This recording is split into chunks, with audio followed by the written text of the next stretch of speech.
Nhìn kỹ đi, không ai có thể ngờ tới, bí mật tuyệt thế duy nhất trong tam giới có thể tu thành chân tính, không hề thất bại trước thiên kiếp, cũng chẳng hề thua trước thiên đạo, lại cứ thế ra đi ngay lúc sắp thành tiên. Xử lý sư tôn, người mà mình từng dốc hết lòng hết dạ, cùng với sư muội thân cận của Trường Nguyên Kiếm Tôn là Tử Cung xuất huyết, sự phản bội tàn nhẫn.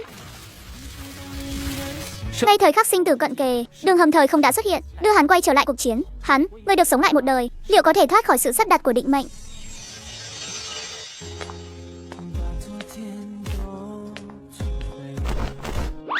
Luôn là ngươi, sao còn ngây ra đó vậy? Tử Cung xuất huyết, ta đã trở lại rồi đây. Trở về đúng ngày chính thức bái Trường Nguyên làm thầy. Phượng Vũ tiện nhân này sao ánh mắt nhìn ta cứ sai sai? Chẳng lẽ nàng ta đã nhận ra điều gì rồi sao? Sư tỷ, ánh mắt của tỷ đáng sợ quá đi. Muội có chỗ nào đắc tội với tỷ sao? Cũng chẳng tính là đắc tội. Sau này ngươi sẽ biết rõ về ta thôi. Bây giờ bắt đầu. Linh đài của hắn, phía cuối là tông chủ Khắc Tắc Nghĩa đang đứng trước cửa. Trường Nguyên Kiếm Tôn lừng lẫy bấy lâu, hôm nay cũng sẽ đến để nhận đồ đệ. Kiếm Tôn đại nhân, trong đây có nữ đệ tử nào ngài ưng ý không?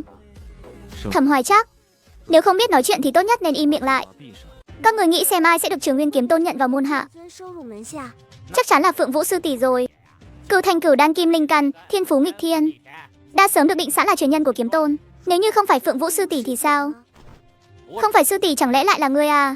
Mà là kẻ suốt ngày bám đuôi sư tỷ kia, cái kẻ tên Tử Cung xuất huyết trông như nha hoàn kia kìa. Các ngươi còn nói nữa. Ta sẽ dọn dẹp sạch sẽ các ngươi, sau đó ném ra sau núi làm linh thạch. Linh rồi. Sư muội hà tất phải động thủ mạnh bạo như vậy, làm các sư đệ sợ hãi rồi kìa. Phía sau bên trong tông điện, đệ tử Phượng Vũ bái kiến tông chủ và các vị phong chủ. Trường Nguyên, thiên phú của nữ tử này cùng nguồn gốc với ngươi, đứng đầu bảng Đăng Thiên Tháp. Nay thương thế của ngươi đã lành hẳn, thuận lợi xuất quan. Dưới trướng có nàng, của đúng là song hỷ lâm môn. Trường Nguyên Kiếm Tôn suốt cả buổi không nói gì, ánh mắt Phượng Vũ chăm chăm khóa chặt vào kẻ đi sau cùng là Tử Cung xuất huyết. Điều thứ tư ta muốn nói, chắc chắn có một người hào sĩ đó của thực là đồng cam cộng khổ, chị em có nhau. Phượng Vũ, hai người các ngươi có nguyện bái vào môn hạ Trường Nguyên, môn hạ Kiếm Tôn không? Ta nguyện ý xử lý. Kiếm Tôn nhíu mày khinh miệt, cậy tài mà kiêu ngạo, lễ nghi công tụng, nữ tử hà hiếu. Những lời Kiếm Tôn nói, đệ tử không phục. Đệ tử không phải cậy sủng mà kiêu, mà là trong lòng đã có lựa chọn khác. Đệ tử nguyện bái Thanh Trúc phong chủ Thẩm Hoài Trác làm sư tôn. Ngươi đã suy nghĩ kỹ chưa, Thẩm phong chủ? Quanh năm lánh đời, chưa từng thu nhận đồ đệ. Phượng Vũ không bằng tiền bạc, cùng nhau lùi bước, dập đầu thật mạnh. Đệ tử Phượng Vũ khấu kiến sư tôn, đời này quyết tâm tu luyện, vĩnh viễn không phản bội sư môn. Thẩm Hoài Trác bỗng nhiên bật dậy, vẻ mặt ngơ ngác nhìn Phượng Vũ. Đừng quỳ nữa, ta không nhận đồ đệ đâu, ta chỉ muốn nằm yên hưởng lạc thôi. Thấy Phượng Vũ cứ dập đầu liên tục. Ngươi đừng bái ta làm gì, kẻ lười biếng nhất cả tông môn này chính là ta đây. Thanh Trúc phong cỏ hoa cũng đầy nguy hiểm, ta không biết dạy đồ đệ, nhận ngươi vào chỉ tổ rước thêm phiền phức. Như vậy ngươi vẫn nguyện ý sao? Thứ nhất, còn xuất thân từ Bách Thảo Thành, tinh thông chăm sóc linh thảo, lo liệu toàn bộ việc vặt trong phong. Thứ hai, còn thuộc lòng mọi tâm pháp kiếm quyết, ngày đêm khổ luyện, không cần sư tôn phải nhọc lòng. Thứ ba, trong 5 năm cai quản Lăng Tiêu Phong, nội vụ lo hết, bảo đảm sư tôn cả đời nằm yên không lo nghĩ. Một đồ đệ ngoan tự giác, sự tiết kiệm sức lực, toàn năng đảm đang lại còn hầu hạ ta nằm hưởng phúc. Đúng là đồ đệ cực phẩm từ trên trời rơi xuống, keo này hơi quá không thể lỗ được. Thẩm Hoài Trác thay đổi thái độ trong một giây, vẻ mặt từ bi, bào che khuyết điểm. Đồ nhi ngoan, mau đứng dậy, từ nay về sau đã có ta ở đây, không ai dám động vào ngươi dù chỉ một sợi tóc. Trường Nguyên Kiếm Tôn mặt lộ vẻ tức giận, khí tức toàn thân tràn ngập sát ý. Lão già này tâm địa không đơn giản, có sư tôn che chở cho ngươi, ai cũng không thể động vào ngươi. Vậy chúc mừng Thẩm phong chủ có được đồ nhi yêu quý Tử Cung xuất huyết này. Sau khi chúng ta đi rồi, đại điện thu nhận đồ đệ kết thúc đã là buổi tối. Trước kiếm âm điện của Huyền Thiên Kiếm Tông, thiết quy của Huyền Thiên Kiếm Tông, chỉ có tâm cảnh chân truyền khóa này mới có thể vào kiếm âm điện bái kiến tiên tổ, nhận lấy phúc lành của anh linh. Kiếp trước Trường Nguyên lấy lý do ta không phải người tinh tú, đã cướp đi câu duyên của ta, nhưng toàn bộ cho Tử Cung xuất huyết. Mạn tử, ngươi không được ngăn cản. Đồ đệ ta hôm nay vừa bái ta làm thầy, chính là đệ tử chân truyền chính tông, tại sao lại không được vào bái kiến? Nếu không phải là phong chủ định sẵn, môn đệ tử thì đã sao chứ? Linh đài của sư phụ ta đang đặt ở ngay bên trong đó. Đồ nhi của ta chính là đồ tôn đích truyền của ông ấy. Dù xét về tình hay lý đều nên vào điện để bái kiến lão nhân gia ông ấy một chút chẳng phải sao? Cái đầu mặt dày nhà ngươi đã lôi cả tổ sư ra rồi. thì ta còn nói được gì nữa đây? Cho ngươi vào đó. Đã vậy nha đầu Phượng Vũ, con cũng vào đi. Kiếp trước chính tại nơi này, nàng bị Trường Nguyên sư tôn lúc đó tước đoạt, mất đi cơ hội tiến vào Kiếm Âm Điện. Kiếp này cũng vẫn là ở nơi này, sư tôn mới thậm chí không cần nàng phải tranh đấu, đã đem cơ hội từng bỏ lỡ trả về tận tay nàng. Đa tạ sư tôn. Kiếp trước cầu duyên ta khổ sở cầu mà không được. Kiếp này sư tôn, chẳng cần ta mở lời đã nghiền nát mọi sự bất công cho ta. Người này thật sự khác biệt. Mỗi một miếng ngọc bài trong kiếm các đều đại diện cho một vị của Huyền Thiên Kiếm Tông, cũng như các vị kiếm tôn đã khuất. Những linh bài này mang theo khí thế uy nghiêm đứng trước mặt họ, cảm giác giống như đang đứng trước vô số những bậc tu sĩ hùng mạnh thực thụ, cảm thấy áp lực vô cùng. Tại Phượng Hoàng đạo trường, một vị linh bài đánh ra kiếm quang ngút trời. Đây là linh đài của Tam Kiếm Tôn bị kích động rồi. Đạo sáu quang ban đầu hướng về phía Tử Cung xuất huyết kia, dưới sự phản chiếu của ánh sáng rực rỡ như ban ngày này, lập tức trở nên lu mờ mất sắc. Tại sao cái con tiện nhân này đi đến đâu cũng đều cướp đi hào quang thuộc về ta chứ? Chuyện gì đang xảy ra vậy? Kiếm Tôn đời trước hiển linh bán phúc rồi. Không hổ là đồ nhi của Thẩm Hoài Trác ta, xem ra các bậc tiền bối trong tông môn đều rất hoan nghênh đồ nhi ta bái vào Huyền Thiên Kiếm Tông. Để đệ tử có tư chất chắc tuyệt như thế này bái vào dưới trướng Thẩm trưởng lão, cũng không biết rốt cuộc là phúc hay là họa đây. Thẩm phong chủ, chúc mừng nhé, xem ra mấy chục năm sau, Huyền Thiên Kiếm Tông chúng ta biết đâu lại có thêm một vị kiếm tôn nữa rồi. Trương Uyên, đệ tử này ngươi mới nhận, liệu có thể kế thừa y bát của ngươi không? Không làm phiền tông chủ nhọc lòng, ta tự có sắp xếp của mình. Lại đây nào nha đầu Phượng Vũ, qua gặp mặt của các vị trưởng lão sư tôn cũng đã nhận giúp con rồi. Chúng ta quay về thành Trúc Phong thôi nào. Lát nữa sư tôn sẽ tặng quà gặp mặt cho con. Mây mù tản ra, bên trong thành Trúc Phong sắc xanh tràn ngập khắp nơi, linh thảo lấp lánh. Tùy tiện ở lại tạm thời rồi nói với ta, Phượng Vũ. Nhìn thấy cảnh tượng trước mắt, cả người nàng đờ đẫn tại chỗ. Vị sư tôn mới này, quả thực thú vị hơn vị sư tôn kiếp trước nhiều. Cái này là quà gặp mặt sư tôn tặng con. Đa tạ sư tôn. Phượng Vũ dùng thần thức thăm dò, đã bị ánh sáng lấp lánh của đống linh thạch cực phẩm kia làm cho hoa cả mắt. Một viên linh thạch cực phẩm có giá trị bằng cả trăm viên thường, vậy mà lại có tới tận 100 viên, tương đương với vạn viên linh thạch thông thường. Sư tôn, số linh thạch này quá quý giá rồi, đồ nhi vạn lần không thể nhận, cho con thì con cứ cầm lấy.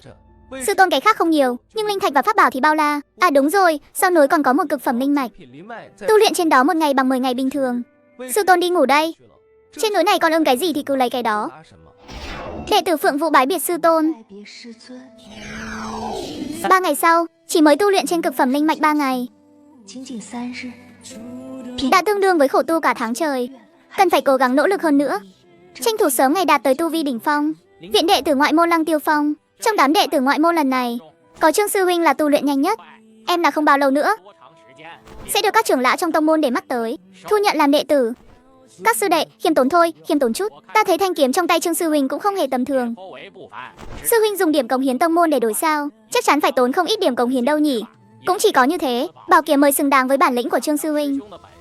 Đúng vậy, chính là lý nhân, phải liều mạng hoàn thành nhiệm vụ tông môn mới có được đấy.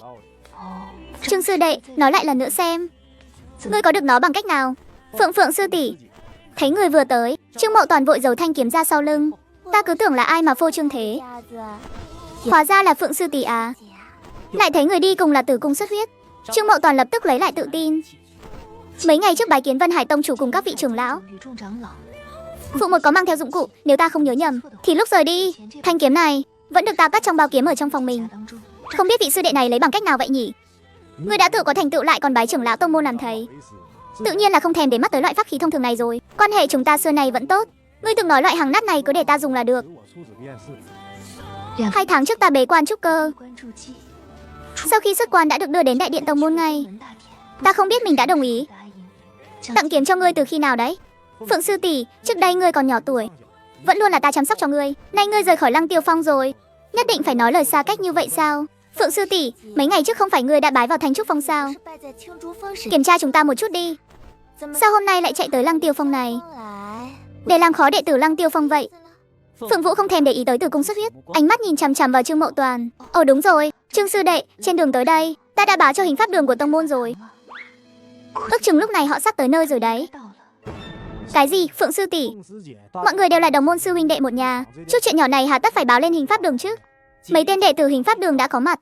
Hình pháp đường là nơi quản lý môn quy giới luật, do cường giả hóa thần cảnh trong tông môn, nguyên tu trưởng lão quản lý. Những việc nhỏ như đệ tử ngoại môn trộm cắp thế này, chỉ cần phái vài tên đệ tử hành pháp bình thường nhất tới là đủ rồi. Ta sai rồi, công bình vận đan sẽ bồi thường cho tỷ. Ngươi không phải biết sai đâu, mà là ngươi sợ rồi. Đây chính là đệ tử mới nhận của vị phong chủ vô dụng kia sao? Thẩm Hoài Trác thì tính là cái gì chứ? Chỉ biết dựa vào bảo vật sư phụ để lại để sống qua ngày. Đến sách giày cho Trường Nguyên Kiếm Tôn còn không xứng nữa là. Người vừa nói chính là kẻ hâm mộ cuồng nhiệt Trường Nguyên Kiếm Tôn đến Đồng Thành. Phượng Vũ lập tức nổi giận, lao ra đấm một phát bay màu tên đó. Tam Minh, nhục ta thì được, nhục sư tôn ta thì phải bay màu. Trong hình pháp đường, Phượng Vũ, ngươi dám dạy dỗ đệ tử hình pháp đường ngay tại trận. Ngươi có biết tội và chịu phạt không? Biết, nhưng không nhận sai. Hắn mắng sư tôn ta, đáng bị dạy dỗ. Được lắm, một câu đáng bị dạy dỗ. Xem hôm nay ta có phế đi tu vi của ngươi không? Để sau này ngươi không cậy mạnh mà bắt nạt sư đệ nữa. Các ngươi đang làm cái gì vậy?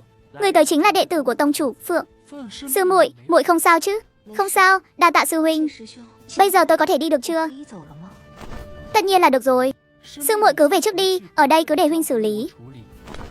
Sau khi Phượng Vũ đi rồi, Ôn sư huynh nãy giờ im lặng trong hình pháp đường mới lên tiếng. Các người có biết là người các người vừa đắc tội là đệ tử của Thẩm phong chủ nổi danh bao che đồ đệ không? Xin lỗi sư huynh, đệ biết sai rồi.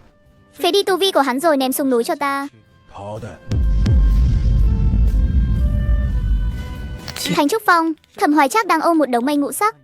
Thành Trúc Viên lúc này trông qua quả thực có vài phần tiên khí. Đang cảm thán, Thẩm Hoài Trác bỗng nhận ra cấm chế ngoài Thành Trúc Viên bị chạm vào. Hóa ra người vừa tìm mình chính là đồ đệ mới nhận mấy ngày trước. Đợi đã, lát nữa phải để lại một luồng linh thức trên người Đồ Nhi mới được. Đồ Nhi nhỏ này trông có vẻ ngoan ngoãn hiểu chuyện, chắc cũng không tùy tiện làm phiền mình đâu. Sau khi nghĩ xong việc này, hắn mới rời tầm mắt trở lại bức thư đang rơi trên mặt đất. Kinh ngạc một chút, bức thư liền bay đến trước mặt hắn. Hóa ra là vị có danh xưng đệ nhất kiếm Đông Châu, tư chất tu hành tuyệt mỹ, thiệp mời bài sư của Trường Uyên. Lúc đó thôi đâu nhỉ, còn chưa tổ chức đại lễ bài sư cho đệ tử mới. Thế này thì ra thể thống gì, vừa hay 6 ngày sau có đại lễ bài sư. Huyền Thiên Kiếm Tông mời rộng rãi tần khách các tông môn, sân khấu dựng sẵn hết cả rồi. Hai thầy trò ta là đôi có vai vế cao hơn, dùng chức chắc cũng không vấn đề gì đâu nhỉ. Nói rồi bay qua đại điện, phi thân về phía điện tông chủ, chẳng mấy chốc đã tới không trung trên đỉnh núi chính. Đang định đến nghị sự điện tìm Vân Hải, thì nghe thấy giữa đường dường như có ai đó nhắc tới tên của Phượng Vũ. Mấy đứa kia đứng lại đó, phi hành trên không. Đây là đại nhân vật nào của Đông môn vậy? Trước khi đổi đệ tử là Ngụy Hà Thị, vừa rồi nghe các người nhắc tới tên Phượng Vũ. Đệ tử tên Phượng Vũ đó có chuyện gì vậy? Ba tên đệ tử ngơ ngác một lát, sau đó như chút hết bầu tâm sự, kể lại toàn bộ câu chuyện diễn ra trên đỉnh núi chính hôm nay, một lượt từ đầu đến cuối. Nào là pháp khí bị đệ tử ngoại môn trộm dùng, lại còn làm bị thương đầu môn trước cửa hình pháp đường, rồi cả việc không chịu nhận tội tại hình pháp đường nữa. Thà chịu hình phạt rồi cũng nhất quyết không chịu đổi lời. Ba tên đệ tử kể xong về Phượng Vũ, những chiến tích oanh liệt của nàng ngày hôm nay. Ngước mắt lên quan sát, lại phát hiện vị tiền bối đứng trước mặt không hiểu vì sao lại lộ ra vẻ mặt vô cùng chấn động, một gương mặt đầy vẻ xúc động. Đạo hữu dưới chân núi Huyền Thiên Kiếm Tông, mẫu đai lưng theo hình rồng mà đạo hữu chọn này có hai loại là ngọc linh lung khảm chỉ vàng và thanh ngọc chỉ bạc. Không biết đạo hữu muốn lấy loại nào? Sư tôn đối đãi với mình tốt như vậy, phải mua một món quà gặp mặt tặng sư tôn mới được. Không biết hai loại này có gì khác nhau không? Hai mẫu đai lưng này hoa văn kiểu dáng tương đồng, điểm khác biệt duy nhất nằm ở chất liệu. Ngọc linh lung khảm chỉ vàng, miếng này linh khí tích tụ được gấp 10 lần so với miếng kia. Dĩ nhiên giá cả cũng đắt gấp 10 lần. Tặng quà cho sư tôn, tự nhiên không thể dùng mấy loại linh thạch sư tôn cho được. Trên người mình tính toán kỹ lưỡng, cũng chỉ có thể móc ra được 1000 viên linh thạch, vẫn còn thiếu 580 viên nữa. Ở đây các người có nhận cầm đồ không? Phượng Vũ đem thanh kiếm thường đã theo mình 5 năm, cùng với hai lọ đan dược trong túi trữ vật đặt lên bàn. Cho chúng tôi dĩ nhiên là nhận cầm đồ rồi. Nhưng xin đạo hữu hãy suy nghĩ kỹ. Miếng ngọc đai này là kiểu dáng cho nam giới. Nhìn vị nữ tù trúc cơ cảnh trẻ tuổi này, mua về rõ ràng không phải cho mình dùng, mà là để tặng đàn ông. Đạo hữu, cô thật là ngốc quá đi. Phận nữ như chúng ta phải học cách yêu thương bản thân mình trước đã. Đàn ông không xứng để chúng ta tốn nhiều linh thạch như vậy đâu. Không, ba chủ hiểu lầm rồi. Tôi không phải tặng cho đạo lữ, mà là tặng cho sư tôn. Từng dãy phòng vệ sinh cao cấp, một bóng trắng nhanh chóng lướt qua, nhìn hướng đi chính là đến Vấn Kiếm Thành dưới chân núi chúng ta. Thẩm Hoài Trác lần đầu tiên cảm thấy quãng đường ngắn ngủi mấy chục dặm này lại dài đằng đẵng đến thế. Cái con bé ngốc nghếch này bị thương sao không quay về Thành Trúc Phong, mà lại đi xuống phố thị dưới chân núi làm gì? Thẩm Hoài Trác đau lòng suy đoán, chắc là vì hắn làm sư tôn mà không đáng tin cậy đây mà. Thay vì quay về tìm hắn, thà rằng tự mình đi xuống phố mua ít đan dược trị thương. Đồ nhi nhỏ quỷ trong hình pháp đường, thà bị dạy dỗ bằng roi đả thần cũng không chịu từ bỏ việc bảo vệ tôn nghiêm cho người làm thầy như mình. Vậy mà lúc đó ta đang làm gì chứ? Ta còn đang ở Thanh Trúc phong nghịch mấy đám mây rách kia. Ta thật sự không phải là một sư tôn xứng chức. Thẩm Hoài Trác đang chuẩn bị tỏa thần thức ra tìm người, thì thấy một bóng hình quen thuộc đang lao tới từ hướng ngược lại. Sư tôn. Thẩm Hoài Trác hít sâu một hơi, dùng giọng điệu dịu dàng nhất bình sinh và hiền từ nhất hỏi rằng, con vừa đi đâu về vậy?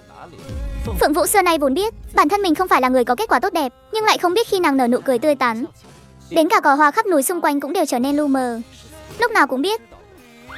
Sư tôn, người biết rồi sao? Đệ tử đã đặt làm cái này ở phố thị, xin người hãy nhận cho. Thẩm Hoài Trác túi tiền trống rỗng được Đồ Nhi nhỏ nâng trên tay một xấp. Sư tôn, cái này nhiều quá rồi. Không sao, đều là đan dược dưỡng thần hồn, bồi bổ kinh lạc và ngũ tạng lục phủ cả thôi. Con cứ giữ lấy mà ăn dần. Thấy Đồ Nhi nhỏ còn có ý định từ chối, Thẩm Hoài Trác nghiêm mặt lại. Con đừng có không coi trọng thân thể mình như vậy. Rơi đả thần tác động trực tiếp vào thần hồn. Bây giờ bề ngoài con trông có vẻ không sao, nhưng không chừng bên trong đã tan nát hết cả rồi. Đợi đến sau này để lại di chứng thì có hối cũng muộn. Vậy con xin nhận mấy lọ đan dược dưỡng thần hồn này ạ. Lần sau nếu có 6 phạm môn quy mà chọc vào hình pháp đường thì con phải nhanh chóng truyền tin cho sư tôn ngay, cố gắng kéo dài thời gian ra một chút, đợi sư tôn tới để nói lý với hình pháp đường cho con. Phượng Vũ nghe mà ngây người ra luôn, nàng cứ ngỡ sư tôn sẽ trách mắng nàng, không nên ra tay với đồng môn chứ, không ngờ là người lại đang dạy nàng sau khi động thủ thì phải làm sao để xử lý hậu quả. So với Trường Nguyên Kiếm Tôn kiếp trước, sư tôn kiếp này từ đầu đến cuối đều luôn hướng về phía mình. Còn nữa, lần sau nếu có gặp phải kẻ có tu vi cao hoặc là đông người thì con cứ ghi nhớ tên tuổi và mặt mũi của bọn chúng lại. Sư tôn tự khắc sẽ tìm cơ hội xử lý chúng một mẻ. Đệ tử đa tạ sư tôn dạy bảo. Thấy Phượng Vũ đã nghe lọt tai lời mình nói, Thẩm Hoài Trác hài lòng vuốt cả một cái. Đừng nhìn hắn không đưa ra được lời khuyên gì về tu luyện, nhưng về các phương diện khác thì hắn cực kỳ bao che đồ đệ đấy. Nha đầu, miếng ngọc bài này, sư tôn, ngươi đừng nhìn miếng ngọc bài này không có linh khí dao động, thực ra là do con tình cờ gặp một mảnh động thiên mà có được loại ngọc thạch này, rồi giao cho tiệm rèn đúc thành đấy ạ. Nha đầu, miếng ngọc bài này mang theo một tia khí tức thiên đạo, không hề tầm thường chút nào. Con lấy được nó ở đâu vậy? Sư tôn, con dẫn người đi. Nơi là nước đầm thanh tĩnh. Đồ Nhi con đứng xa ra một chút. Thẩm Hoài Trác hai tay kết ấn đánh vào đáy biển. Một luồng linh khí bỗng nhiên từ trong đầm nước bắn ra dữ dội, thay vào đó là một vòng xoáy đột ngột xuất hiện. Đây chính là lối vào của động phủ. Nha đầu, tuy là kẻ lạc lối, bên trong động chủ hiện ra trước mắt là một thi thể tỏa ra khí tức của bậc cường giả. Thi thể này còn biết vẽ tranh sao, vẫn còn có thể tỏa ra khí tức bậc này. Lúc còn sống chắc chắn là một tuyệt thế cường giả rồi. Quay đầu lại nhìn về phía Phượng Vũ, phát hiện Phượng Vũ đã tiến vào trạng thái ngộ đạo rồi. Đồ Nhi này của ta đúng là thiên phú dị bẩm mà, thế mà đã vào được trạng thái ngộ đạo 1000 năm có một rồi. 5 tháng sau, sư tôn ơi, con đã đột phá trúc cơ trung kỳ rồi, còn lĩnh ngộ được 3 đạo kiếm khí nữa. Tốt lắm, nhưng không được kiêu ngạo đâu đấy, vẫn cần phải tiếp tục cố gắng. Trong Huyền Thiên Kiếm Tông, Trương Nguyên Kiếm Tông người từng tham gia trận chiến Ma Uyên, người đã vì cả giới tu chân này mà đóng góp cực kỳ to lớn. Lần đầu tiên thu nhận đồ đệ, bất kể tông môn nào nhận được thiệp mời đều cử người đến chúc mừng đông đủ. Tông chủ Vân Hải đang ở trên không trung sơn môn, quay đầu nhìn về phía Thanh Trúc Phong trong tông. Vốn dĩ là những dụng cụ đặc biệt, Thẩm Hoài Trác chẳng phải nói muốn đưa đại lễ bài sư cài cắm vào cùng lúc với lễ bài sư của Trường Nguyên Kiếm Tôn sao? Vốn dĩ còn có chút lo lắng, nhưng mấy ngày trước thấy đồ đệ mà Thẩm Hoài Trác vừa nhận đã rời khỏi sơn môn vài ngày rồi, lại chẳng thấy tăm hơi đâu, chắc là đã quên bén chuyện đại lễ bài sư này rồi. Phía đông bắc Huyền Thiên Kiếm Tông, một đạo quang từ dụng cụ đặc biệt vút thẳng lên trời, ánh kim quang chói mắt đó từ mặt đất bay lên, xông thẳng vào tầng mây, mang theo một khí thế mênh mông vô tận. Chẳng lẽ có linh bảo tiên phù xuất thế sao? Ngay ở phía trước không xa kìa, Vân Hải đạo hữu, hay là đưa chúng ta cùng tới đó xem thử đi. Người vừa lên tiếng chính là tông chủ Thương Lan Tông. Chẳng đợi Vân Hải tông chủ kịp nói gì, các vị khách quý đã đồng loạt thi triển pháp quyết, bóng dáng bọn họ lần lượt biến mất tại chỗ. Thẩm Hoài Trác, sao đệ lại ở đây? Thấy Thẩm Hoài Trác ở chỗ này, Vân Hải lập tức cảm thấy có điểm chẳng lành. Các vị đạo hữu các tông hôm nay đến tham gia đại lễ, giờ lành sắp đến rồi, chúng ta mau đi thôi. Đại lễ sao? Thì ra chư vị đến để tham gia đại lễ bài sư à? Thế này chẳng phải là quá trùng hợp rồi sao? Có gì mà trùng hợp chứ? Đến đây nào, chư vị hãy ngồi lên thuyền này của ta để cùng đến chủ phong. Thẩm đạo hữu, hai khối màu xanh lục bào ở mũi thuyền này là Tiếu Phong thập bát sao? Nghe danh 300 năm trước, Thương Kiếm Tôn của Quý Tông từng mang về rất nhiều linh khoáng quý hiếm từ bí cảnh. Cái Tiếu Phong thập bát này, đạo hữu nói không sai đâu. Tiếu Phong thập bát này chính là do sư phụ lão nhân gia ông ấy mang từ trong bí cảnh về đấy. Vân Hải tông chủ ở bên cạnh bĩu môi lẩm bẩm, nếu không phải đệ có một người sư tôn tốt thì cái thằng nhóc hỗn xược như đệ sao được tông chủ các tông tầng bốc chứ? Tử cung sư muội thật là may mắn quá. Trương Nguyên Kiếm Tôn đã thành danh nhiều năm, luôn dốc lòng nghiên cứu kiếm pháp. Đây là lần đầu tiên ngài ấy thu nhận đồ đệ đấy. Chẳng lẽ sư muội chính là tiên thiên kiếm thể trong truyền thuyết sao? Ta ư? Tử cung xuất huyết, vẻ mặt lộ rõ sự thẹn thùng, hơi cúi đầu xuống, nhưng trong lòng lại dâng lên vài phần đắc ý tinh xảo. Nhà đầu kia con còn ngây ra đó làm gì nữa? Mau lên đây đi, linh bài của sư tổ con vẫn đang đợi ở đây này. Phượng Vũ lập tức hiểu ra vấn đề. Sư tôn có ý gì đây chứ? Người muốn dùng sân khấu mà Trường Uyên đã chuẩn bị sẵn kia để cùng mình thực hiện nghi lễ bái sư sao? Sư tôn thế này có thật sự ổn không ạ? Thẩm Hoài Trác bước ra. Cảm ơn chư vị đạo hữu đã đến tham gia đại lễ bái sư của đồ đệ Thẩm mẫu ngày hôm nay. Con xem ông ta kìa, vốn dĩ là không có gì. Không có gì lại thành có chuyện rồi, tức mất thối tức chết ta rồi. Vân Hải đạo hữu à, huyệt thái dương của Vân Hải tông chủ giật liên hồi. Ta biết ngay mà, Thẩm Hoài Trác lần này làm sao mà ngoan ngoãn như vậy được chứ? Chuyện đã đến nước này rồi, cũng không thể lôi Thẩm Hoài Trác từ trên đó xuống được. Hoặc là nói cho mọi người biết, Thẩm Hoài Trác đã cướp mất đại lễ bài sư dành cho Trường Nguyên Kiếm Tôn. Huyền Thiên Kiếm Tông ta còn cần mặt mũi nữa không hả? Xuất huyết không nghe thấy lời của Trường Nguyên Kiếm Tôn. Nỗi lo lắng của Vân Hải tông chủ chính thức bắt đầu nghi lễ. Thẩm trưởng lão và Trường Nguyên Kiếm Tôn cùng ngày thu nhận đồ đệ, nên buổi lễ cũng được sắp xếp vào cùng một ngày. Bọn họ cùng một sư môn, Thẩm trưởng lão bối phận cao hơn, nên sẽ cử hành nghi thức bái sư của ngài ấy và đồ đệ trước. Thì ra là vậy, vị này chắc là đồ đệ mới nhận của Trường Nguyên Kiếm Tôn rồi nhỉ? Nữ đệ tử này và sư tôn của Trường Nguyên Kiếm Tôn là Nhạc Hoa Kiếm Tôn, có vài phần nét tương đồng đấy. Thật sự là quá giống luôn. Chẳng trách Trường Nguyên Kiếm Tôn lại muốn nhận một người đồ đệ có tư chất không hề nổi bật này. Nhìn Trường Nguyên Kiếm Tôn đang gồng mình chịu đựng, dù muốn cũng không thể nổi giận được. Thay cho Thẩm Hoài Trác khỏi phải nói là vui vẻ biết bao nhiêu. Kiếp trước ta là một trong những nhân vật chính trong đại lễ thu nhận đồ đệ này, nhưng lại nhục nhã giống như một nhân vật phụ vậy. Kiếp này thầy trò Trường Nguyên mới giống như những nhân vật phụ. Nha đầu đừng ngẩn người ra nữa, mau lên đi. Phượng Vũ nhón chân một cái liền vận chuyển thành công, thần quyết phi thân lên Nguyệt Luân Đài. Đệ tử Phượng Vũ khấu kiến vi sư. Đây là món quà vi sư đã chuẩn bị cho con, mau mở ra xem đi. Một chiếc hộp ngọc vuông vức bỗng nhiên xuất hiện trước mặt Phượng Vũ.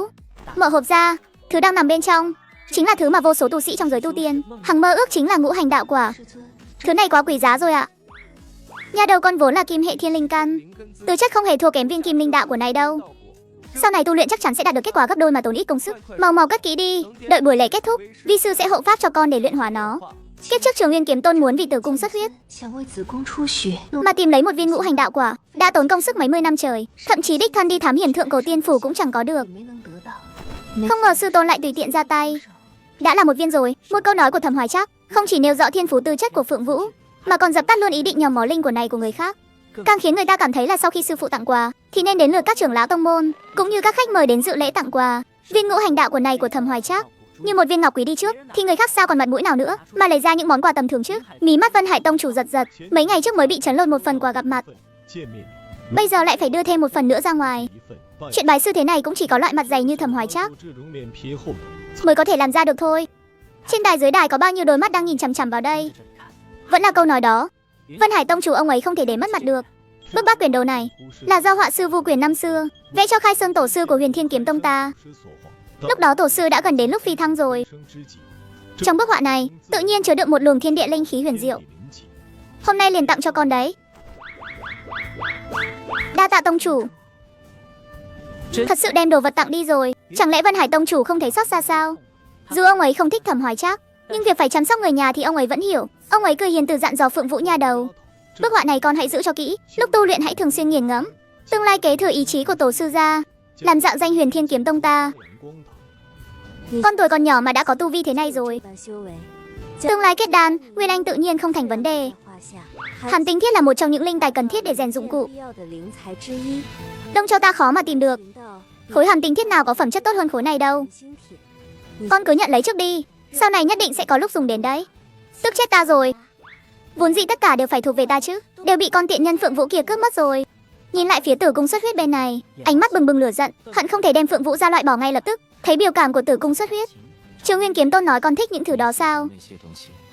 Tử Cung Xuất Huyết theo bản năng lắc đầu, chắc chắn đã nhận ra mình quá lộ liễu. Hít sâu một hơi, lại vùi đầu vào trong lòng lẩm bẩm, nói những thứ khác đều là vật ngoài thân. Có thể trở thành đệ tử của sư tôn, Xuất Huyết đã thấy rất may mắn rồi. Thứ con thích, vi sư đều sẽ cho con. Có được câu nói này của Trường Nguyên Kiếm Tôn, Tử Cung Xuất Huyết coi như đã được uống viên thuốc an thần. Chư vị đạo hữu, sau này có thời gian hãy đến Kiếm Tông làm khách, Thẩm mỗ sẽ lại đón tiếp các vị thật chu đáo. Nói xong, liền trực tiếp đưa Phượng Vũ biến mất trên chủ phong. Sư tôn chúng ta cứ thế mà đi sao ạ? Con không đi thì đợi cái gì nữa chứ? Con không đi là phải tặng quà đáp lễ đấy. Sư tôn của con, ta đây chẳng muốn tặng quà cho cái cô tử cung xuất huyết gì đó đâu. Con không thấy ánh mắt ban nãy cô ta nhìn con à?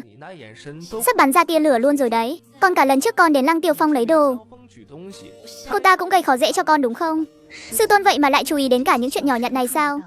Kiếp trước kiếp này, đây là lần đầu tiên có người đứng giữa mình và tử cung xuất huyết, mà lại công khai đứng về phía mình như vậy. Thì ra được người khác thiên vị là cảm giác thế này sao? Trên đỉnh mây Thanh Trúc Phong, Thẩm Hoài Trác kéo một đám mây làm nệm ngồi, quang bổ đoàn ra, vẻ mặt đầy thư thái nghe. Hôm nay đừng về cái tổ chim bé xíu kia của con nữa. Vi sư đưa con lên đỉnh mây tu luyện, tiện thể chén sạch cái của ngũ hành đạo kia đi. Của này có vị thế nào à? Sư tôn trước đây đã từng ăn qua chưa? Thẩm Hoài Trác tùy ý ngả người ra đám mây trắng phía sau, nửa thân người lún sâu vào trong đám mây mềm mại, vắt chéo chân nói ăn một cái vứt một cái. Kim mộc thủy hỏa thổ đều nếm qua cả rồi, cũng chỉ có cái vị đó thôi mà, ngọt hơn linh của bình thường một chút. Sư tôn người lại trêu con rồi. Cổ này chỉ có tác dụng với kim đan kỳ thôi, cho người ăn thì cũng chỉ như món ăn vặt thôi. Con mau chén đi, vi sư sẽ hộ pháp cho con. Phượng Vũ ngửa đầu ăn vào, linh lực tăng vọt cuồn cuộn, khoanh chân tu luyện. Trời ơi, hai đời nay đây là thứ ngọt ngào nhất. Không hổ là đồ đệ của ta, một chút linh khí cũng không lãng phí, thông minh lại còn bạo dạn nữa. Kẻ nào to gan dám làm phiền bổn tọa tu luyện vậy? Bên ngoài Thanh Trúc Phong, trăng thanh gió mát, vạn vật im lìm. Vân Hải tông chủ, Đỗ Phương, Cư Dương, Trường Nguyên Kiếm Tôn cùng các vị trưởng lão tề tựu tại Thanh Trúc Phong. Thẩm Hoài Trác đầy vẻ khó chịu trả lời nửa đêm nửa hôm chạy. Đến thánh điện làm ơn của ta có việc gì thế? Vân Hải tông chủ nói thẳng Thẩm trưởng lão giúp một tay đi. Đỗ Phương trưởng lão tiếp lời ông ấy ban nãy, lên tiếng giải thích. Thẩm trưởng lão năm xưa Trường Nguyên Kiếm Tôn ở Sơn Thanh bí cảnh đã từng có được một cuộc tạo hóa quả, cũng giống như tu sĩ vừa mới bước vào con đường tu hành, đều dùng theo đạo thể. Công hiệu quả nó không hề thua kém ngũ hành đạo của đâu. Ta ư đệ muốn nói gì đây? Đệ cũng biết đấy, đồ đệ đó của Trường Nguyên bất luận là linh căn hay là tu vi tiên đô tinh đều kém xa đầu đệ Phượng Vũ của đệ. Có thể phiền đệ thuyết phục Phượng Vũ đem ngũ hành đạo của trong tay nó đổi lấy tạo hóa của được không? Không đổi mau đi đi. Ta dùng tạo hóa của cộng thêm thiết Oánh Thần Đan để đổi lấy Quế Viên Đan. Mấy cái đan dược rác rưởi đó của ông ở Thanh Trúc Phong tôi chất thành núi rồi. Đồ đệ ta có phúc khí nên được ăn đạo của. Dựa vào cái gì mà phải ăn tạo hóa của thành đan chứ? Cái tội phải chịu rủi ro nổ sắc đó không đổi đâu. Không nghe hiểu tiếng người à? Nhìn khí thế của kiếm pháp kiêu ngạo trước mắt này, Vân Hải tông chủ vội vàng giảng hòa đừng nóng giận. Thương lượng đi, ta nói lại lần cuối cùng nhé. Không đổi, còn không đi là ta kích hoạt kiếm trận sư tôn để lại cho ta đấy. Nghe thấy Thẩm Hoài Trác muốn kích hoạt kiếm trận mà Thương Kiếm Tôn để lại cho mình, mọi người lập tức giật mình kinh hãi, lần lượt tránh xa Thanh Trúc Phong. Đỗ Phương trưởng lão thở dài giữa không trung, nói đều là vì đồ đệ cả mà. Thẩm trưởng lão sao lại phải ép người quá đáng như vậy chứ? Cùng một tông môn, hơn nữa Trường Nguyên Kiếm Tôn còn là sư đệ cùng mạch của đệ mà. Đệ làm chủ sư thúc này, giúp đỡ một chút cũng có sao đâu chứ. Thôi đi, các người đừng khuyên nữa. Ngũ hành đạo của vừa mang về ta đã cho đồ đệ ăn rồi, bây giờ sắp luyện hóa xong rồi đấy. Dù có muốn đổi ta cũng chẳng lấy ra được đâu. Nói xong Thẩm Hoài Trác mở cấm chế Thanh Trúc Phong ra, chỉ thấy Phượng Vũ đang khoanh chân ngồi đó, tu vi đang thăng tiến từng bước một. Trường Nguyên đệ cũng thấy rồi đấy, không phải là tiểu sư thúc đệ không đưa cho đệ đâu, mà là người ta đã hấp thụ ngũ hành đạo của mất rồi. Đi thôi, mình đột phá trúc cơ tầng 6 rồi. Đi tìm sư tôn báo tin vui thôi nào. Đập vào mắt là cảnh Thẩm Hoài Trác đang được hai đám mây kẹp lấy ngủ đến chảy cả nước miếng. Sư tôn lúc nào cũng ngủ, có phải cơ thể gặp vấn đề gì rồi không? Nhà đầu kia con lại nhíu mày rồi đấy, nếp nhăn còn nhiều hơn cả cây cổ thụ dưới chân núi nữa. Sư tôn có phải cơ thể người không được khỏe không ạ? Tại sao lúc nào người cũng ngủ vậy? Ta chỉ là đơn thuần thích nằm ơn thôi mà. Linh thạch pháp bảo nhiều đến mức tiêu không hết, cơ bản là có ta hay không cũng thế thôi, nên ngủ thì cứ ngủ thôi. Kẻ chiến thắng trong cuộc đời mà. Ngoan nào, đồ đệ đột phá trúc cơ tầng 6 rồi sao? Đúng là một thiên tài nhỏ tuổi. Đợi con kết đan, vi sư sẽ tổ chức cho con một đại lễ kết đan thật lớn. Đừng có vội vàng làm gì, mệt thì ngủ đi, vi sư nuôi con mà. Phượng Vũ nhìn về phía Thẩm Hoài Trác, giống như đã hạ quyết tâm gì đó. Mình phải trở nên mạnh mẽ hơn nữa, sau này còn bảo vệ sư tôn nữa chứ. Phượng sư muội chẳng lẽ là luyện từ trong bụng mẹ sao? Mấy chiêu thức này, sư huynh luyện nhiều hơn muội 10 năm mà cũng chẳng lưu loát bằng muội nữa. Bí cảnh núi Huyền Thông sắp mở ra rồi, cho phép đệ tử trúc cơ cảnh tiến vào. Chỉ cần trong cuộc tuyển chọn đệ tử trúc cơ cảnh giành được vị trí trong top 20 là có tư cách tiến vào bí cảnh. Phượng Vũ đã thách đấu trên võ đài 10 ngày 10 đêm rồi, đã đạt đến vị trí thứ 4 của trúc cơ cảnh rồi. Kiếp trước đã 3 lần lỡ mất cơ hội, kiếp này mình nhất định phải giành lấy Trường Nguyên, tử cung xuất huyết. Đừng có mong cướp được cơ duyên của ta, quay về báo tin vui với sư tôn thôi. Sư tôn, con giành được tư cách vào bí cảnh núi Huyền Thông rồi. Bí cảnh núi Huyền Thông sao? Đó là cái gì thế nhỉ? Chẳng lẽ không phải sao? Đúng vậy, mỗi ngày con đều chia sẻ tình hình chiến đấu ngày hôm trước với sư tôn mà. Trừ phi sư tôn sau khi ngủ dậy Căn bản là không thèm nghe lời nhắn của con trên cấm chế. Nhìn thấy Thẩm Hoài Trác có chút chột dạ ho phụ khụ. Phượng Vũ coi như là đã hiểu rõ rồi. Nội dung đồ đệ báo cáo mỗi ngày, ta đương nhiên là có nghe rồi chứ. Ta còn tưởng đồ đệ mỗi ngày tỉ thí với người ta là vì đơn thuần là nghiện đánh nhau thôi chứ. Dù sao thì lúc ta còn trẻ, mỗi khi cảnh giới có đột phá, cũng thích đi khắp nơi trên Cửu Thiên để tìm người đánh nhau. Trên Cửu Thiên chính là tiên cảnh đấy. Đương nhiên là những chuyện cũ năm xưa này, chỉ là sẽ không nói cho Phượng Vũ biết thôi. Thế nhân đều có vấn đề cả rồi, mà điểm yếu của ông ta hôm nay lại ngã quỵ trong vũng nước đỏ, mà ông ta lại chẳng thể làm được gì. Quá đỉnh rồi, người đã trở thành thần tôn của tiên giới. Vạn năm trước ở tiên giới chẳng phải là thế này sao? Chấm. Thẩm Hoài Trác vốn là thần tôn thượng giới. Vạn năm trước tiên giới xảy ra biến loạn đen tối, một mình ông ấy đã gánh vác tất cả, chỉ còn lại tàn hồn mà thôi. Trong lúc tình cờ lại trùng sinh ở hạ giới, được Thương Kiếm Tôn của Huyền Thiên Kiếm Tông nhận làm đồ đệ, mang qua đây cho ông. Dù đã trùng sinh ở hạ giới rồi, nhưng thần hồn của Thẩm Hoài Trác mỗi ngày đều phải chịu sự thiêu đốt của dạ hỏa, thực lực lại 10 phần không còn nổi một. Trong năm tháng dài đằng đẵng đã nảy sinh ý định đăng xuất, cho đến khi gặp được Phượng Vũ. Nhà đầu Phượng Vũ này vẻ ngoài cao ngạo lạnh lùng, nhưng nội tâm lại lương thiện và rất bao che khuyết điểm, mà hôm nay cô ấy là niệm tưởng duy nhất khiến ông ấy muốn sống tiếp. Bí cảnh núi Huyền Thông hôm nay đã mở ra rồi, tổng cộng có 4 tông môn lớn tham gia. Trên bầu trời toàn là phi chu dày đặc, trong đó nổi bật nhất vẫn phải kể đến phi thuyền của Thẩm Hoài Trác. Được rồi, đi vi sư, chúc con thượng lộ bình an. Đợi con quay về vi sư sẽ đón gió cho con. Đa tạ sư tôn. Thẩm Hoài Trác cũng không biết lần này đã kế thừa 10 viên. Lúc đó Thẩm trưởng lão đưa muội quay về. Là sư tôn của ta không muốn đi. Kinh ngạc trợn tròn mắt, lại nhìn thêm một cái nữa, cái bóng lưng màu trắng đang bay đi xa của ông ấy. Thật lòng cảm thán, không ngờ dáng vẻ thoát tục gần đây của người này lại hoàn toàn chẳng giống với những gì sư tôn ta đã nói chút nào. Phượng sư muội có thể nói chuyện riêng một chút không? Không thể tử cung xuất huyết. Hai bàn tay buông thõng bên sườn nắm chặt vạt áo, hốc mắt hơi đỏ lên dè dặt nói, lần trước là xuất huyết không đúng, không nên chưa hỏi rõ ngọn ngành sự việc. Dù cho sư thúc có bắt nạt đồng môn đi chăng nữa, xuất huyết biết sai rồi, xin sư thúc hãy tha thứ cho. Ánh mắt xung quanh ngay lập tức đều bị thu hút về phía này. Thiếu nữ có dung mạo kiều diễm, hốc mắt ửng đỏ, luôn khiến cho người ta không kìm lòng được mà mủi lòng. Lý sư đệ ánh mắt đầy bụi trần lên tiếng hỏi thăm. Thế nhưng chẳng đợi Phượng Vũ vỗ tay thì trên đầu hắn đã ăn một cái tát rồi. Cửu Văn Húc giữ cổ tay kéo ra ngoài. Chỉ có người là nói nhiều thôi, trà xanh đúng là trà xanh mà, nhưng mà thủ đoạn của cô cũng quá thấp kém rồi đấy. Sư thúc còn định nắm giữ chuyện này không buông đến bao giờ nữa đây? Nếu như sư thúc có giận con thì cứ trực tiếp mắng con là được rồi, cần gì phải trút giận lên đầu sư tôn của con chứ? Ta trút giận lúc nào chứ? Tốt nhất là sư tôn của cô hãy nói cho rõ ràng một chút, để khỏi bị người ta hiểu lầm vô căn cứ. Sư tôn mấy ngày trước đã đặc biệt mang theo một viên linh của cực phẩm và vài lọ đan dược thượng hạng đi tìm sư thúc, để cùng sư thúc trao đổi một viên linh của có giá trị tương đương. Sư thúc chỉ vì xích mích trước đó giữa tôi và người mà khiến cho sư tôn bị mất mặt trước mặt các vị trưởng lão. Cô đừng có nói là mình hoàn toàn không biết chuyện này đấy nhé. Cô không nói sai đâu, ta đúng là không hề biết chuyện này thật đấy. Sư tôn của ta thậm chí còn chưa từng nói với ta là Trường Nguyên Kiếm Tôn đã từng đến nữa. Là giao dịch vốn dĩ là dựa trên sự tự nguyện, cần gì phải lấy mặt mũi của Kiếm Tôn ra để ép người quá đáng chứ. Kiếp này xuất huyết, chưa từng nghĩ Phượng Vũ lại có thể ngang ngược như vậy suốt bao nhiêu năm nay, lại còn đem mọi chuyện ra phân trần rõ ràng rành mạch từng ly từng tí một nữa chứ. Càng không ngờ là mình đã lôi cả sư tôn ra rồi mà cô ta vẫn còn dám mồm mép lanh lợi vặn vẹo lại như vậy.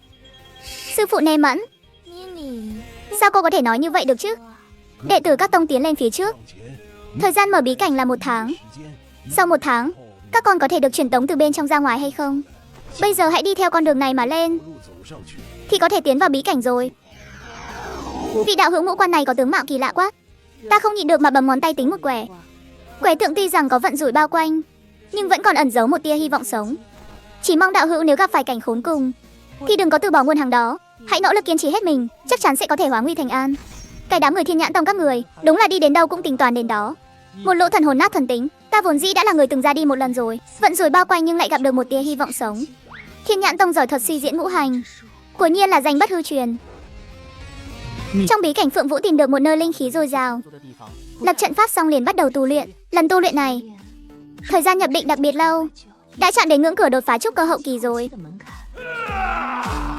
Ngay khi cô ấy chuẩn bị dốc toàn lực xông qua rào cản này, bỗng nhiên cảm thấy cơ thể nhẹ bẫng, thần hồn vậy mà lại không tự chủ được mà thoát ra khỏi cơ thể. Thần hồn xuất khiếu ư? Đó là chuyện sau khi đạt đến Nguyên Anh đại viên mãn mới có thể làm được mà. Bây giờ mình mới chỉ là trúc cơ. Bình tĩnh nào, thần hồn không thể đứng độc lập bên ngoài cơ thể được đâu. Rơi khỏi thân xác quá lâu thì cơ thể sẽ bay màu mất. Phượng Vũ vội vàng dùng pháp thuật giữ lấy cơ thể, nỗ lực để thần hồn giữ được cơ thể. Nhưng bất luận cô ấy có làm thế nào đi chăng nữa, thần hồn đã xuất khiếu vẫn cứ bay càng lúc càng cao, càng lúc càng rời xa cơ thể hơn. Đệ tử Cửu Tiêu Tông mất liên lạc tại đạo trường, mái tóc đã bạc trắng vì không cần thiết, bóng dáng lơ lửng ngay phía trên mặt đất. Một lão già có hình thể hơi hư ảo xuất hiện trước mắt Phượng Vũ. Con là đệ tử của chi nhánh nào vậy? Sao lâu thế này mới chịu hồn bay phách lạc tới đây chứ?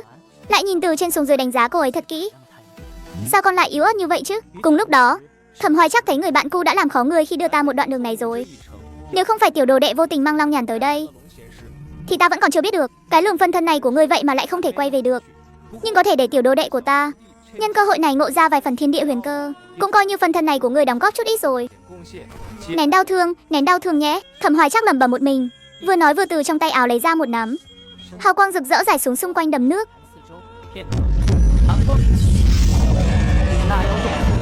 Dấu vết tại nơi này đã hoàn toàn bị xóa sạch. Như vậy sẽ không lo có người có thể làm phiền đến bản thể của người nữa. Coi như xong việc, không hẹn ngày gặp lại.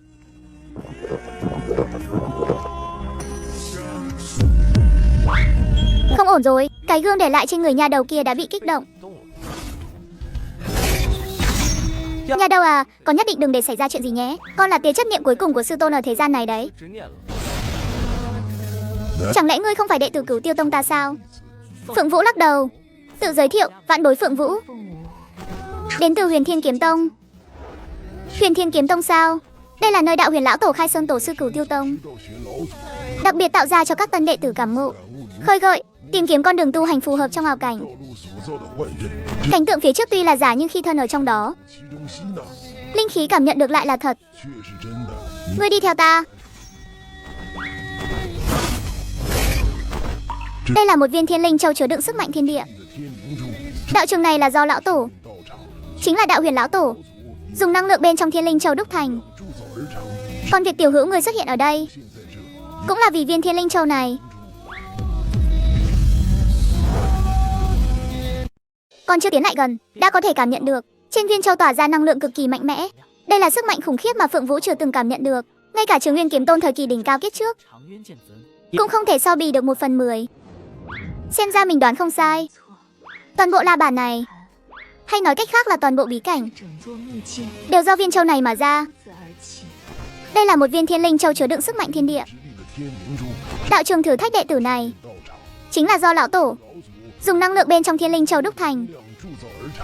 Về việc tiểu hữu người xuất hiện ở đây cũng là vì viên thiên linh châu này. Cửu Tiêu Tông chúng ta từng là tông môn đứng đầu giới tu chân khi đó. Nhân tài trong tông nhiều vô kể, đệ tử thiên linh cắn rất nhiều. Đứng đầu là đạo huyền lão tổ, đại năng độ kiếp cảnh trong tông không thiếu. Nhưng không biết tại sao, ngay khi đạo huyền lão tổ phi thăng, thống nhất thiên hạ, dù các đại năng trong tông đã dốc hết sức lực, cũng không thể ngăn cản được kiếp nạn gian nan này. Nói đến đây, trong mắt lão già hiện lên vài phần đau khổ. Rõ ràng cảnh tượng thiên hỏa giáng xuống năm đó khắc cốt ghi tâm, vĩnh viễn không thể quên. Thiên hỏa đã thiêu rụi tất cả. Tính mạng của hơn vạn đệ tử Cửu Tiêu Tông đều đã ra đi trong trận thiên hỏa đó. Ngay cả những đại năng độ kiếp cảnh cũng không ngoại lệ. Không ai biết trận thiên hỏa đó từ đâu đến, cũng không có ai có thể ngăn cản được nó. Lửa cháy cho đến khi thiêu rụi tất cả mới dần yếu đi. Sau đó đạo huyền lão tổ dùng thần kỹ thâm sâu hơn, thoát khỏi sự trói buộc của thiên kiếp, đành phải dốc hết tia sức lực cuối cùng, đưa dẫn hồn trận vào trong viên thiên linh châu này. Đạo trường thử thách này tự thành một thế giới riêng. Đạo huyền lão tổ đã đánh cược, đem dẫn hồn trận giấu ở nơi này, có thể không bị thiên hỏa phát hiện. Dẫn hồn trận đối phó tự nhiên chính là dã hồn. Tiền bối, nhục thân của ta vẫn còn đó. Nếu thần hồn rời thể xác quá lâu, em rằng không còn cách nào cứu vãn nữa. Không biết tiền bối có cách nào rời khỏi thiên linh châu không? Lão giả bất lực nói, ngươi đừng nghĩ nữa. Trận pháp này là do đạo huyền lão tổ dùng hết tu vi cả đời lập nên, trừ khi có đại năng có tu vi vượt xa độ kiếp cảnh, ở đây mới có thể hóa giải. Vượt xa độ kiếp sao? Trên kim đan là nguyên anh, trên nữa là hóa thần, luyện hư, hợp thể, đại viên mãn. Tu luyện xong tất cả các cảnh giới này mới có thể bước vào độ kiếp cảnh. Vượt qua độ kiếp thì chỉ có tiên nhân thượng giới thôi. Tiền bối, ta muốn hỏi là không phá dẫn hồn trận mà trực tiếp xông ra khỏi thiên linh châu có được không? Lão giả giật mình, ngươi điên rồi sao? Sức mạnh thiên địa trên thiên linh châu sẽ xé nát thần hồn của ngươi đấy. Vạn bối không cam tâm. Sư tôn vẫn còn đang đợi ta ở Thanh Trúc Phong, dù có phải bay màu ta cũng phải quay về. Trong Trong lời cảnh báo của tiền bối, thân hồn của Phượng Vũ lao thẳng về phía cấm chế bao quanh bên ngoài tiên phủ, không ngừng bay tới, thân hồn va chạm vào đó truyền lại từng trận đau đớn kịch liệt. Nghe nói nỗi đau này khác hẳn với việc kiếm khí cắt vào da thịt hay linh khí làm căng đứt kinh mạch. Đây là một loại đau đớn tác động sâu vào tận linh hồn. Tiểu Hữu, ngươi lại hà tất phải khổ như vậy? Pháp lực của Đạo Huyền lão tổ vô cùng mạnh mẽ, so với thân hồn mới chỉ ở kim đan cảnh của ngươi, chắc chắn là không xông qua được đâu. Mau quay lại đi. Tiếng gọi của lão giả dồn dập, trong mắt đầy vẻ hoài niệm khi ta ở trong Viên Linh Châu này. Cô đơn phiêu dạt bấy lâu nay, mới có được một tiểu hữu có thể nói chuyện cùng. Vậy mà nhanh thế đã sắp hồn bay phách tán rồi sao? Ôi, nể tình có duyên quen biết một phen, đành giúp nàng thu hồi tàn hồn lại vậy. Lúc này Phượng Vũ đã bay tới lớp cấm chế cuối cùng. Nàng có thể cảm nhận được chỉ cần tiến thêm một bước nữa là có thể thoát khỏi sự trói buộc của Thiên Linh Châu. Nhưng chính là bước cuối cùng này lại khó tựa lên trời. Ở phía bên kia, Thẩm Hoài Trác cảm nhận được sinh khí của Phượng Vũ càng lúc càng yếu đi. Thần hồn truyền âm nói: "Nha đầu, hãy phấn chấn lên, con nhất định phải kiên trì đấy. Vi sư đang đến ngay đây." Nghe thấy lời của Thẩm Hoài Trác, đầu óc đang có chút hỗn loạn của Phượng Vũ ngay lập tức trở nên tỉnh táo. Mình không phải chỉ có một mình, sư tôn đang sát cánh chiến đấu cùng mình. Sư tôn vẫn còn ở bên ngoài đợi mình ra. Mình tuyệt đối không thể để thần hồn tan biến ở đây.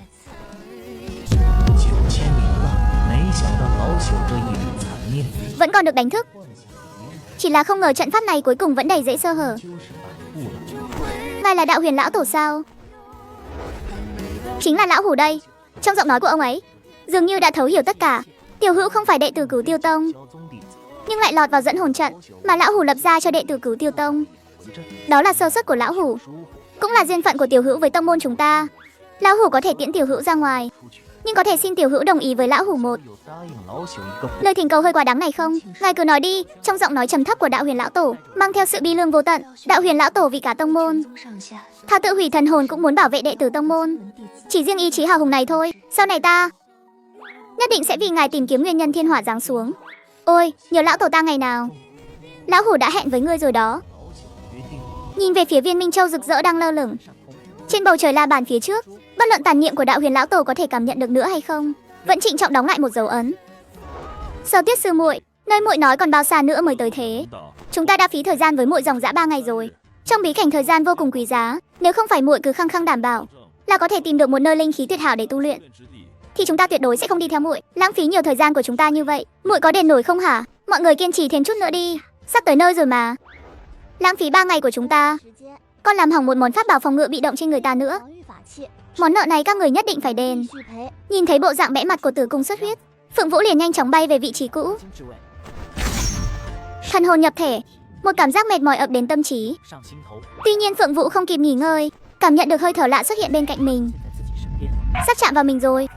Phượng Vũ đột nhiên mở bừng mắt, rút ra một món đồ chơi, vội vàng kêu hạ thủ lưu tình. Hiểu lầm, đều là hiểu lầm thôi. Vị sư muội này, vừa nãy ta thấy muội nằm ở đây, đan dược lại rơi sang một bên, nên định giúp muội uống thuốc thôi. Kiếm khí thuận thế rơi vào bàn tay đang giơ ra của hắn. Trong tay đang cầm bình đan dược và viên đan dược chính là viên cấu bản đan thượng phẩm nàng đánh rơi lúc trước. Nhớ lại một chút, động tác lúc này khi hơi thở đối phương lại gần, đúng là định cho mình uống thuốc thật. Đúng là có chút ngại ngùng hiện lên trong mắt. Phượng Vũ thu lại trường kiếm, xin lỗi nhé. Nếu cơ thể ngươi không sao rồi, vậy thì ta đi đào quy ngơ ngoa tiếp đây. Đạo hữu đừng đi gõ mấy cái linh quy ngơ ngoa bên ngoài đó nữa, dù ngươi có gõ được cũng không mang ra khỏi bí cảnh được đâu. Ý ngươi là sao? Ta có lòng tốt cứu ngươi mà ngươi nhất định phải cướp cơ duyên của ta sao?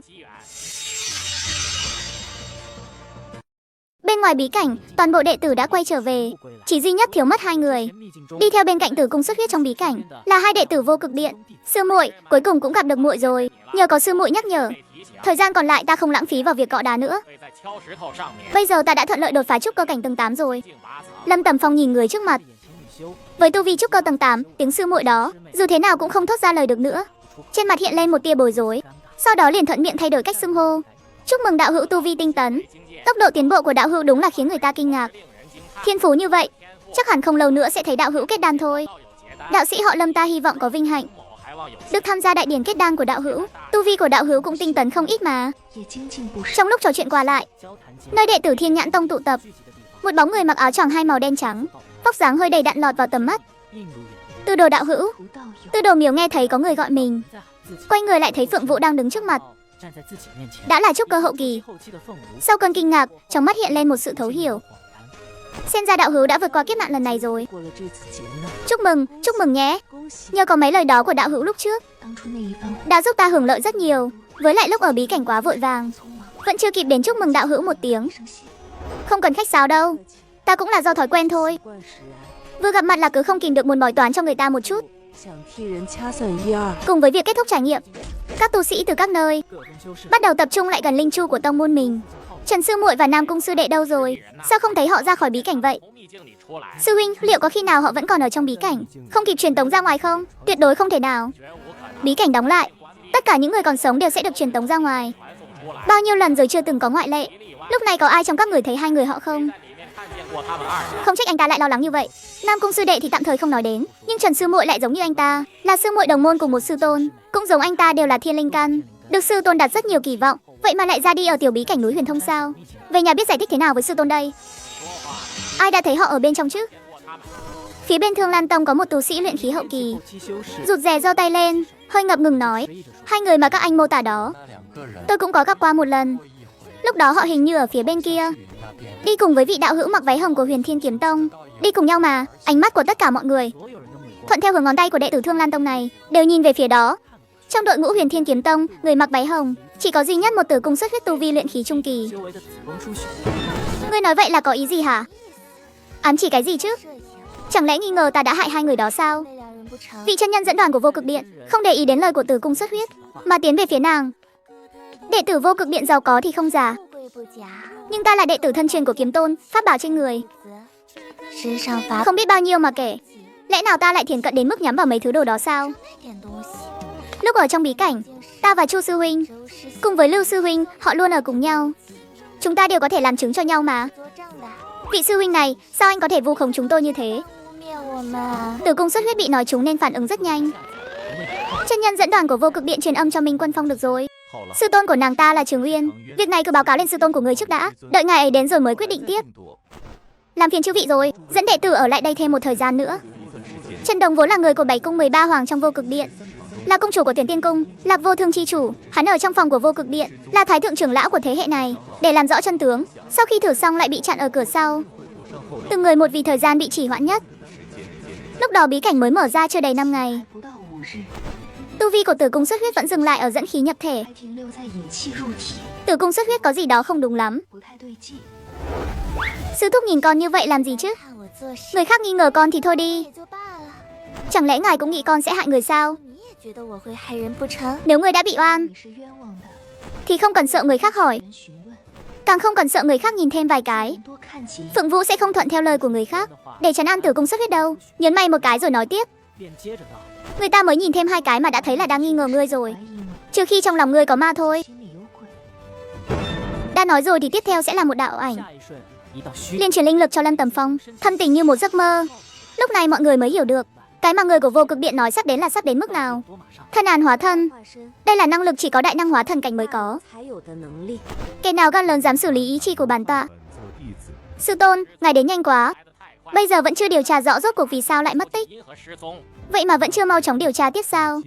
Lạc Vô Thương quát lên một tiếng, nói xong lại giơ tay tung ra một đạo linh lực, trực tiếp cuốn mấy vị kim đan chân nhân của Vô Cực Điện kia đến trước mặt mình. Cha đến đâu rồi? Bản tọa sẽ đích thân điều tra. Người cuối cùng nhìn thấy Trần Đồng chính là Tử Cung xuất huyết của Huyền Thiên Kiếm Tông. Nàng ta là đệ tử thân truyền của Trường Nguyên Kiếm Tôn. Trường Nguyên Kiếm Tôn thì đã sao chứ? Chân thân bản tọa còn chẳng sợ hắn. Hừ hừ. Tử Cung xuất huyết khẽ nhắm mắt lại, nắm chặt miếng ngọc phù sư tôn tặng cho mình, cảm nhận được hơi ấm truyền ra từ bên trong ngọc phù. Lúc này mới mở mắt ra lần nữa, như thể vừa hội tụ được một dũng khí to lớn vậy. Vừa nãy Vạn Bối đã giải thích với mấy vị chân nhân của Vô Cực Điện rồi. Chúng tôi và Trần đạo hữu cùng Nam cung đạo hữu đang đi tìm nơi có linh lực dồi dào để tu luyện. Sau khi không có kết quả thì đã tách ra hành động rồi. Toàn là lời nói dối. Lần cuối cùng ngươi nhìn thấy vị trí của họ rốt cuộc là khi nào hả?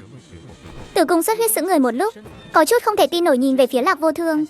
Sự chột dạ trong thoáng chốc đó của nàng ta tự nhiên không thể qua được mắt của Lạc Vô Thương. Không còn dấu vết gì, để bản tọa đích thân thu hồi lại xem nào. Lạc trưởng lão xin hãy nương tay, Trường Nguyên Kiếm Tôn cũng đã đang trên đường đến đây rồi. Trong chuyện này có lẽ có hiểu lầm gì đó, xin Lạc trưởng lão hãy cho nàng thêm một cơ hội để giải thích rõ ràng. Huyền Thiên Kiếm Tông các người thật là ái phong quá nhỉ, dám lấy Trường Nguyên Kiếm Tôn ra để đe dọa ta sao? Vừa nói vừa tỏa ra khí thế lạnh lẽo áp đảo, áp chế toàn bộ đám người Huyền Thiên Kiếm Tông. Phía dưới lại thấy chân trời có một đạo bạch quang lóe lên cực nhanh, phá tan uy áp của vị hóa thần này. Nhất định là kiếm tôn đến rồi. Trương Nguyên kiếm tôn quả nhiên lo lắng cho sự an toàn của sư muội. Mới trôi qua bao lâu đâu mà đã đích thân chạy đến đây rồi. Lạc Vô Thương của Vô Cực Điện đến nhanh nhất, nhưng cũng chỉ là một đạo phân thân thôi. Nhưng nhìn đạo bạch quang vừa mới lóe lên lúc nãy, một chiêu đã phá tan thế trận áp chế của Lạc Vô Thương. Rõ ràng phải là chân thân đích thân đến mới có uy lực như vậy, cùng là hóa thần cảnh. Một bên chỉ là một đạo phân thân, bên kia lại là chân thân đến trực tiếp. Đứa nào muốn dạy dỗ đồ đệ của ta thế?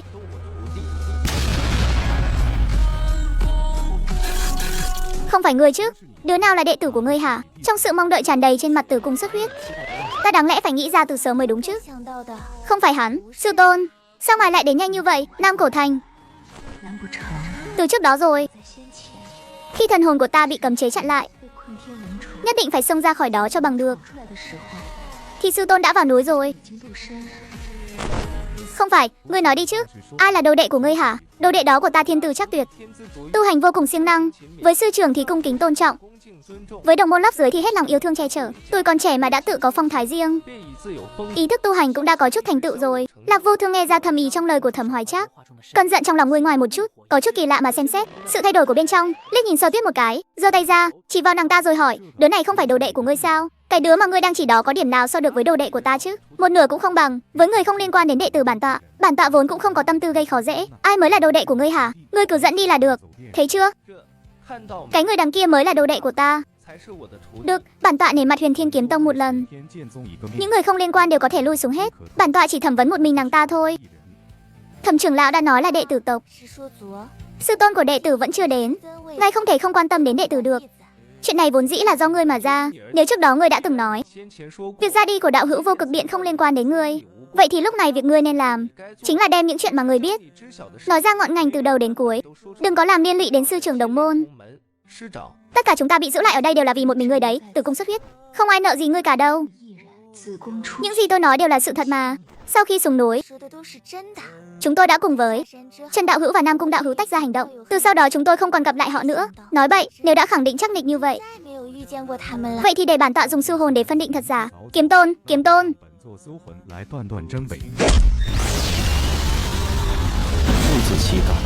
Chẳng lẽ ngài định để đệ tử tự gánh vác ở nơi xa lạ này sao? Điều Lục trưởng lão muốn chẳng qua là tìm ra nguyên nhân đệ tử mất tích. Đã như vậy thì cũng không cần làm khó Xuất Huyết đâu. Ngay lập tức lòng bàn tay của Trường Nguyên kiếm tôn áp lên trán nàng ta. Cùng lúc đó, một mặt đạo cảnh do kiếm khí hóa thành mở ra trên đỉnh đầu của mọi người. Trong gương hiện lên, rõ ràng chính là cảnh tượng bên trong tiểu bí cảnh núi Huyền Thông. Tuy rằng không nghe thấy âm thanh, nhưng nhìn cảnh tượng thì có thể lờ mờ đoán được là họ đã chủ động mời Sơ Tuyết đi cùng, tìm kiếm nơi có linh khí đậm đặc như núi cao Trần Đồng. Nhưng hai người Nam Cung lại mang khuôn mặt giận dữ mà đừng ai nấy đi với Sơ Tuyết. Như vậy là đã rõ ràng chưa?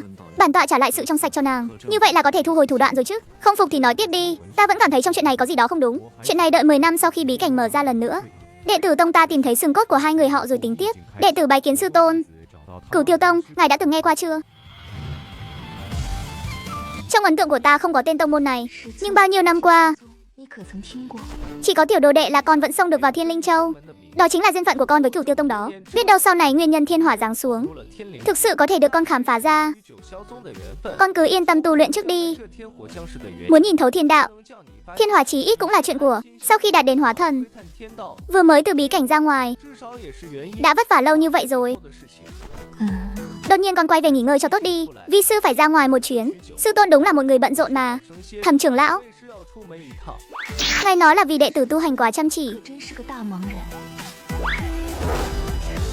cho nên muốn để nàng học mấy thứ giải trí sao? Có thể bớt chút thời gian tu luyện lại, thử sức nhiều hơn với những điều mới mẻ thú vị khác. Đúng vậy, đồ đệ đó của ta mỗi ngày ngoài ngồi thiền tu hành thì chính là luyện kiếm. Nàng không mệt mà ta nhìn thôi cũng thấy mệt thay rồi. Thẩm trưởng lão à, ngài đang khoe khoang đấy phỏng. Có gì đâu mà khoe khoang chứ. Ta nói thật mà. Con bé đó đúng là làm ta lo lắng quá đi. Các người đâu phải là không có đồ đệ đâu. Tông chủ, ngài cứ nói thẳng chuyện này có lo được không? Cái chuyện ngươi nói đó thì đơn giản thôi. Cứ bảo đồ đệ của người đến Thọ Khóa Đường cùng học là được. Đệ tử nội môn vốn dĩ có tư cách dự thính tại Thọ Khóa Đường, tạp học trong vòng 6 năm. Thế sao ngài không nói sớm hơn một chút đi? Làm ta ở đây nãy giờ phí bao nhiêu nước miếng.